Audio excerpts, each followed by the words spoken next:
Hujambo mpendwa mtazamaji na msikilizaji wa Told Jesus TV, tunafurahi mara tena kukaribisha kwenye kipindi hiki mwongozo wa kujifunza Biblia, lesoni ya shule ya Sabato kwenye robo ya pili mwaka 2025 inayotufunza jinsi ya kusoma na kuelewa unabii wa Biblia. Leo tuko kwenye somo la 9 kwenye juma hii, na leo Jumatatu tuzungumzie tumaini katikati ya zahama. Tumaini katikati ya zahama. Mpendwa mtazamaji na msikilizaji, utaelewa kwamba sehemu kubwa ya lugha katika kitabu cha Zaburi ni ya ishara. Lakini inapokuja swala la lugha inayoelekeza mbele katika kufanywa upya kabisa kwa sayari yetu, hatuna sababu yoyote ya kuamini kwamba ni ya ishara tu.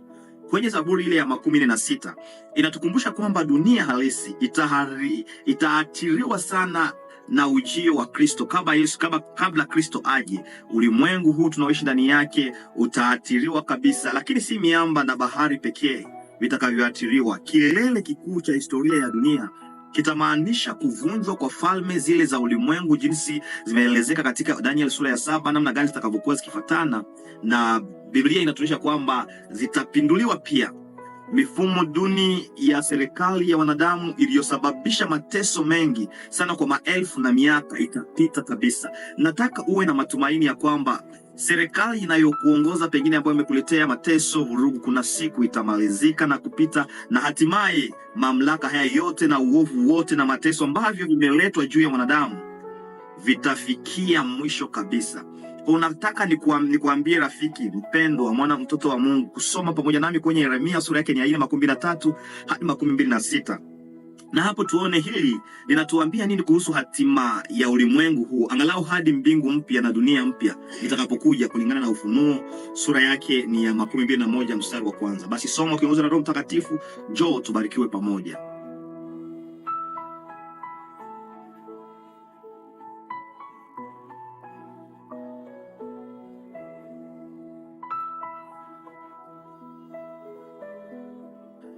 Rafiki yangu mpendwa mtazamaji na msikilizaji, ikiwa umekuwa mwaminifu kusoma pamoja nami, utaona kwamba kwenye Zaburi ya 16 inasema mataifa yanafanya fujo, falme zinaanguka, yeye huinua sauti yake, dunia inayeyuka kabisa.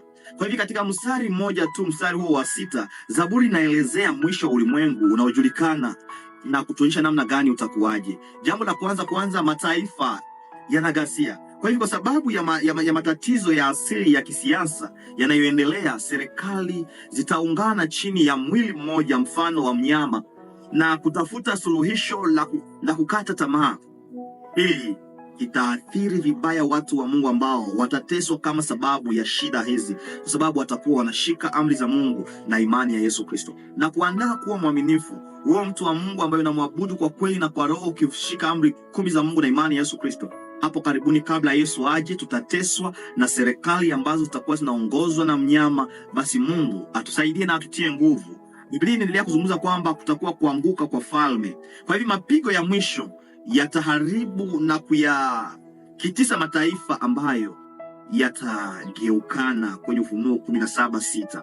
Na Mungu huinua sauti yake kwenye Wathesalonike wa kwanza 4:16, Yesu kwa kelele na kwa tarumbeta ya Mungu atakuja kumaliza historia ya mataifa. Tunaposoma kwenye Mathayo 14 inaonyesha kwamba kabla Yesu akuje kutakuwa njaa, vurugu, tetemeko, magonjwa sio na tiba. Mambo yatakuwa magumu, lakini la muhimu ni kujipa moyo. Dunia inayeyuka kulingana na Yeremia 4:23, 26. Kama Yeremia anavyoonyesha, nchi itaachwa ukiwa na utupu, na kualika mtu wa Mungu kuendelea kumtumainia Mungu. Maandiko haya ya mwisho yananipatia tumaini, ikisema ya kwamba hakuna ufalme wote alioonyeshwa Daniel uliothibitika kuwa makao salama kwa watu wa Mungu. Lakini tunajua kwamba tuna uraia katika ufalme wa Mungu, na juu sana ya machafuko ya sayari hii kuna kiti cha enzi kisichoweza kutikiswa. Yesu alifundisha kwamba ulimwengu utaingia katika machafuko makubwa zaidi tunaokaribia wakati wa kurudi kwa Kristo, kulingana na Mathayo 14. Lakini tunaweza kushikilia kwa imani bila kujali hali ya sayari yetu, kwa sababu tunaweza kujua kwamba Mungu anatawala na kwamba atatimiza ahadi zake. Mataifa yalighadhibika, falme zikataharuki, alitoa sauti yake, nchi ikayeyuka. Bwana wa majeshi yu pamoja nasi. Mungu wa Yakobo ni ngome yetu.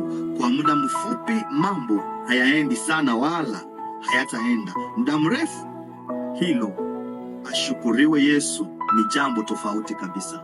Mungu akusaidie, kwa sababu umemfanya kuwa tumaini katikati ya zahama. Tunapopitia zahama au tumaini letu. Asante Yesu, kwa sababu wewe ndiye tumaini letu. Tupatie neema kwa uaminifu kwako, hata mateso ya namna gani ikituandaa kwa ujio wako, katika jina la Yesu Kristo.